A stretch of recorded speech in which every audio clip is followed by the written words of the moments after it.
hoje nós vamos conversar sobre a estação mais literária do ano. Ei, ei.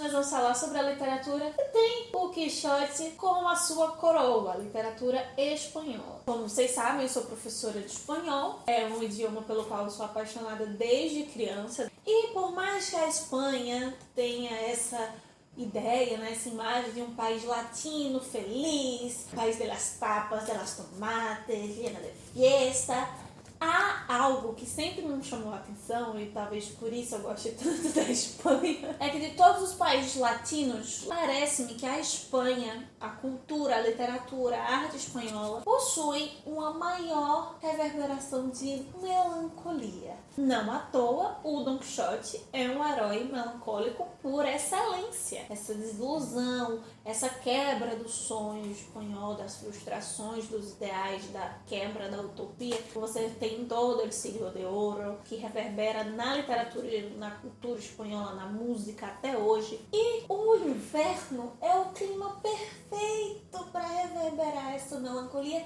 das mais diversas formas. Por isso, eu vou hoje, nesse vídeo rapidinho, te apresentar 5 livros espanhóis, tá? Não é Espanha, é da Espanha, de autores espanhóis, que se passam no inverno ou tem uma estética que chama o inverno. Para você ler agora, aproveitando esse friozinho, que sim, Recife está frio, como assim? Aproveitando o seu chazinho, a sua bebidinha quente e até podendo usar casaco e cobertor aqui no Nordeste, gente. Só lembrando uma coisa, não é porque as chuvas estão menos intensas que as pessoas deixaram de necessitar de ajuda. A ajuda agora não é tão urgente mais de alimentação, de agasalho como antes, mas há outras formas de ajudar as pessoas que seguem afetadas pelas fortes chuvas que nós tivemos no mês passado. Então vamos lá para o inverno espanhol. Eu até estava lendo aqui Modernismo, vai sair um livro daqui, mais de um na verdade, mas até a geração de 98, que é desse período, ela tem muito, é uma geração bem dark, bem inverno, deve muito a uma espécie de romancismo que não rolou da mesma forma como rolou na Inglaterra e na Alemanha. Então, por isso, muitas das coisas que estavam rolando no século XIX, elas soltam, elas se fermentam, digamos assim, no início do século XX na Espanha, nos rendendo bons livros bem típicozinhos de inverno. E o primeiro livro que eu vou tratar tem um aspecto romântico, o seu autor é romântico, também pós-romântico, quando se pensa em bosque, nessa zona fechada, nessas ondas escuras. Podemos dizer que é o Edgar Allan Poe da Espanha. Estou falando de ninguém mais, ninguém menos que Adolf Becker, com Las Leyendas. Sabe, essas histórias, esses contos estranhos, nem sempre de terror, nem sempre de suspense, mas sempre estranhos ao redor da fogueira, numa clareira, talvez. É isso que você vai encontrar em Las Leyendas. Becker é simplesmente o segundo autor espanhol mais lido, só perde para Cervantes. O fantástico e o insólito vão reinar em Las Leyendas, que vão unir signos religiosos, místicos, folclóricos, com forças da natureza, e talvez seja interessante tomá-lo com um chá, porque o seu coração pode dar uma certa acelerada enquanto você lê Las Leyendas.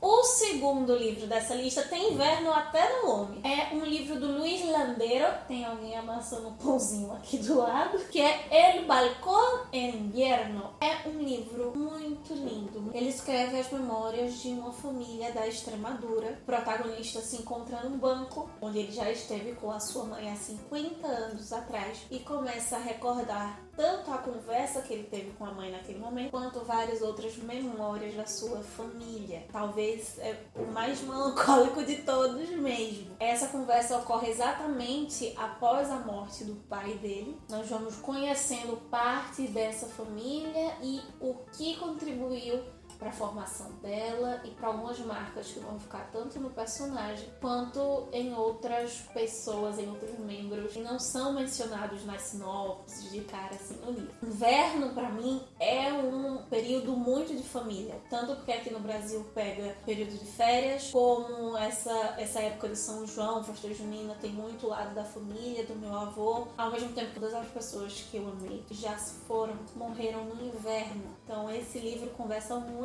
comigo nesse âmbito da saudade, da melancolia, das memórias, tipo de sentimento com essas memórias que só ocorrem nessa época do ano. O terceiro livro também tem inverno no nome, mas é uma coletânea de textos variados. Cuentos de Invierno, da Emília Pardo Bazán, vai reunir já uma memória de inverno do hemisfério norte, né? Eu falei muito aqui das férias, das festas juninas, no nosso caso aqui no Brasil.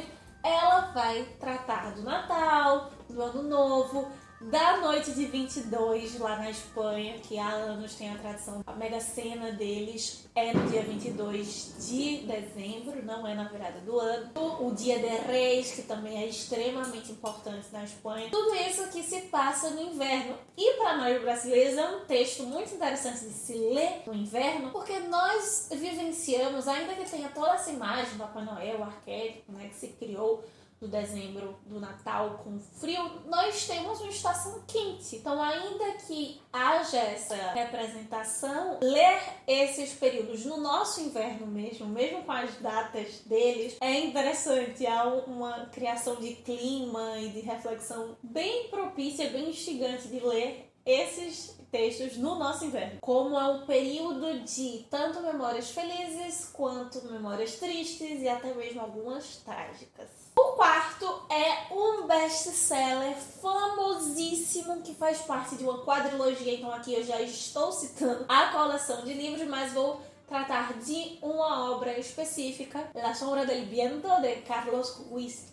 Zafón, e que traz toda essa ideia de que o melhor lugar para você estar no inverno é assim, encostado no estante, numa biblioteca, com uma mantinha aquecido e gastando todo o seu tempo lendo. Só que tanto esse livro quanto a sua quadrilogia tem uma nota de melancolia mais acentuada. Não é para qualquer biblioteca que o pai de Daniel, o protagonista do livro, vai levá-lo. Será encaminhado com seu pai para um cemitério de livros, né? Os espanhóis são bem mórbidos nesse sentido. E nesse cemitério, quando ele começa a encontrar livros que ele nunca viu, né? Livros especiais, livros esquecidos, não comentados, ele encontrará um livro especial, um livro que é totalmente diferente dos outros e que o fará ter contato com outras pessoas bem específicas, o que gerará histórias ali na sua realidade ainda mais surpreendentes. Antes de te dizer então qual é o último livro, eu já digo que é o meu favorito de todos esses aqui, me conta aqui embaixo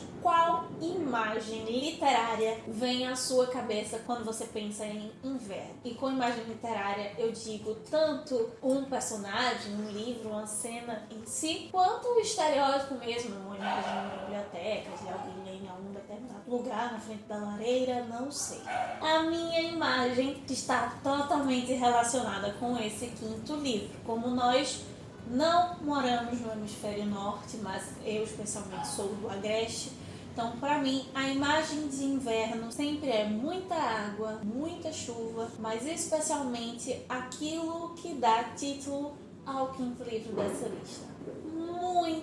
Muita névoa, e não só nas primeiras horas da manhã. Niebla, ou em português, névoa, é o livro, a novela mais importante do Miguel de Unamuno, que eu trabalhei na minha monografia, que eu trabalhei na minha dissertação e que para mim é o mais invernal romance da literatura espanhola. O inverno não está apenas nesse cenário, não que a história se passe totalmente no inverno, mas há cenas frias, há essa cena de névoa, mas essa névoa, essas nuvens, esse gelo, esse inverno, ele passa muito mais na própria mente do personagem do que necessariamente no espaço físico geográfico do livro. Esse, sem sombra de dúvidas, é um dos personagens mais melancólicos da literatura espanhola, ainda que uma melancolia bem adolescente. Pelo menos desse período do início do século XX, ele se apaixona por uma moça que simplesmente não corresponde, até que ele sofre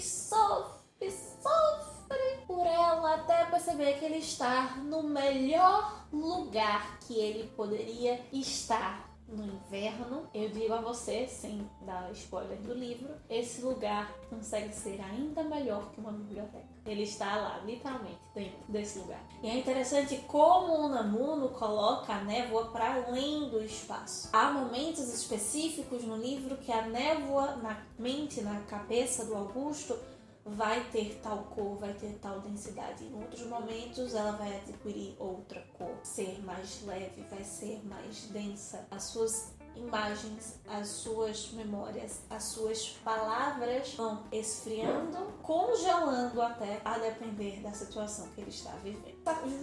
Entrou um frio agora. Então é isso, meus queridos cavaleiros andantes. Esses são os nossos 5 livros invernais para você ler agora no inverno, aproveitar essas últimas semanas de férias. Se você gostou das sugestões ou de algumas das sugestões, deixa o seu like. Se você conhece outro livro espanhol, pode colocar latino-americano, mas bota aqui especificamente se é da Espanha, que trate do inverno como tema, ou tem até mesmo, no caso de Niebla, o inverno quase como uma forma. Aproveita esse frio, tem excelentes leituras nesse final de período livre com frio, porque o inverno continua, mas as aulas vão voltar. Enquanto isso, nós seguimos por aqui lendo mais, indicando boa literatura para você.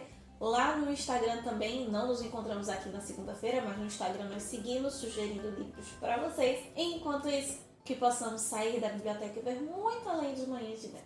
Vai!